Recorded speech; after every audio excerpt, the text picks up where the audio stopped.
moving on. Here it's pure whole numbers, so that will be 2250, and this will appear in red again. I'll drag this. Okay, here again it will be in red, and this time it's minus 2250 and in red.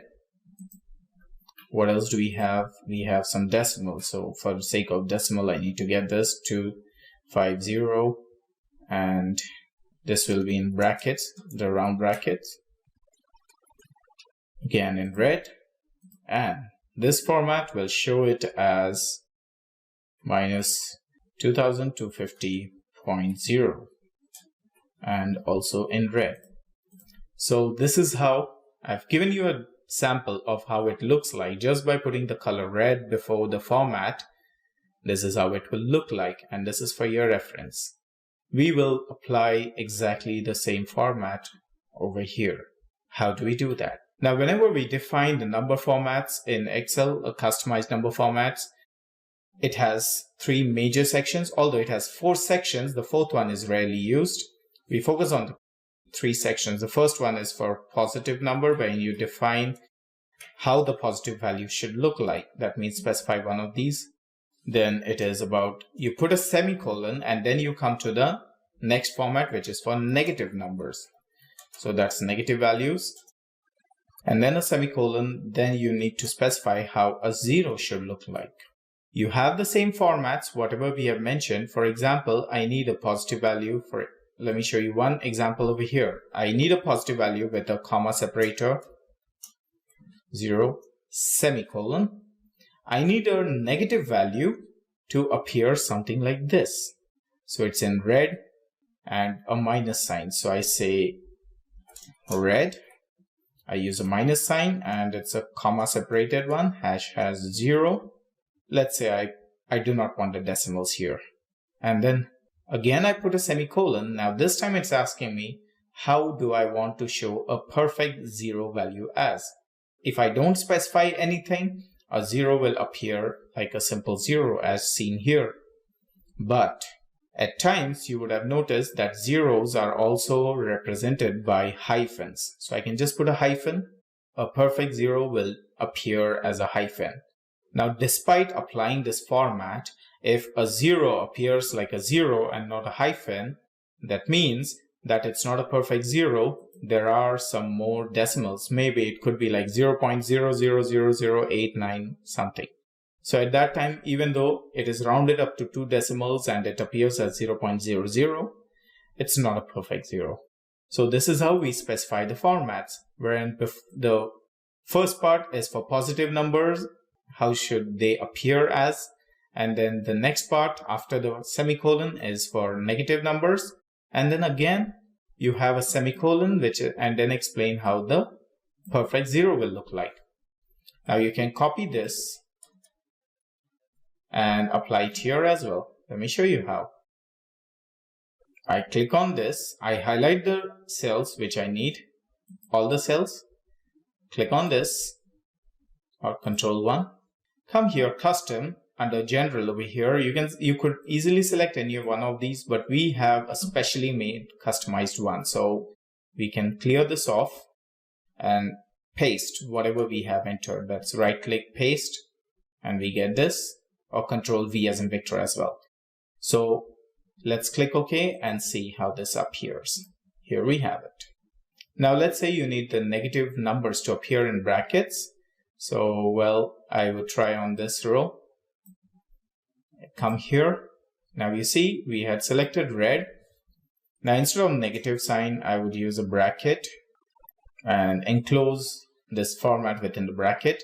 Now I want the positive number to appear in green. So I put green as the color for positive numbers, then semicolon, and then how red color and negative number in brackets, then again semicolon and a hyphen for a 0.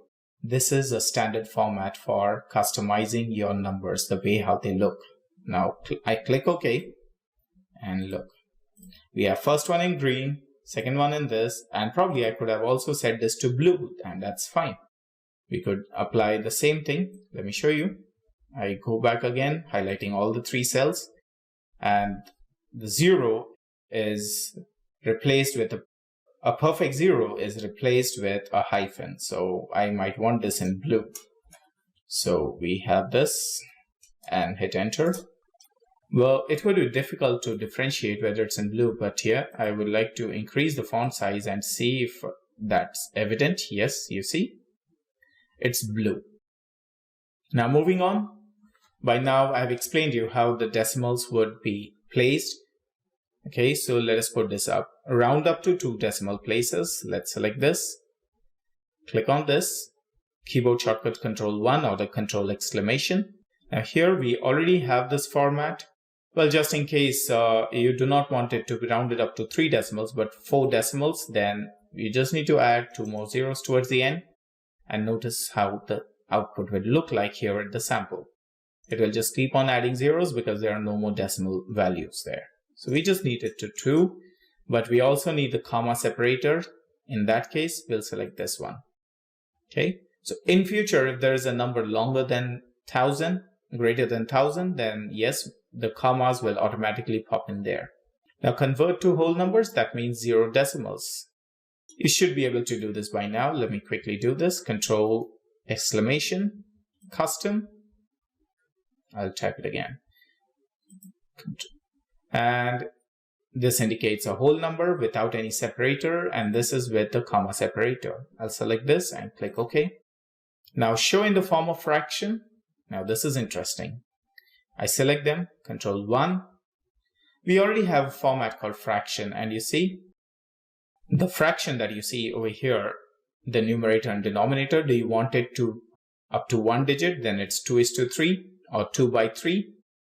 Or then if you round it up to 2 digits, then it's 50 by 73. If it's 3, then 137 by 200.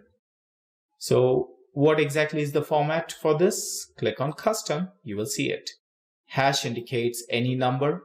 In this case, it's 240. And the question marks / question mark indicates the fraction over here. So if we enter 2 question marks, both for numerator and denominator, you see this is how it will look like. 0.685 represents 50 by 73. Click OK. And here we have this. Now, what about the currency symbol? We can just select this. Now, we already have a format called currency here with the $sign. You can change the sign the way you want it over here. Let's say I need it in euro. And I select Irish or Italian euro. You see the euro comes towards the end here. Click on custom. My bad. Now let's click on custom. You see here it is, the format. It's just the euro but IT format. Well, in case if you do not want it towards the end, you can just cut this, Control X, and take it to the front and Control V and give a space. And see the sample. If you want the euro to be prefixed, take it as it is. Now these are the codes which we may not be able to remember, but there are preset codes over here, or you can just determine from this currency format here. Well, in case if I just need to use a dollar, I might just use a dollar space. If I need comma separated value, then hash, comma, hash, round it up to 2 decimals. That should be fine, I guess. And hit enter. And here we get this. Similarly, let us work on the percentages.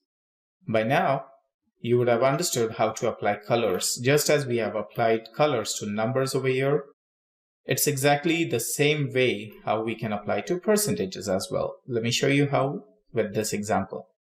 I hit Control exclamation. This is a preset format with as many decimals that you need, you can do it. That's convenient. But I want to go to custom and make some more changes. I want the negative numbers to appear in red. So now I'll have to define about the negatives as well explicitly. So red. And I want them to appear in brackets. So it's 0.00% and close the bracket. Now it's optional whether you want to show how the 0 should look like, a perfect 0. So I would just put it as 0%. a whole number. I don't need a decimal in place for that. Or you can also put a -% over there like this. That's absolutely fine, but I feel the 0 would be better. Click OK. And here you get this. Now, what about the percentages in decimal format? Rather, in decimal, I would say it's in number format, you see.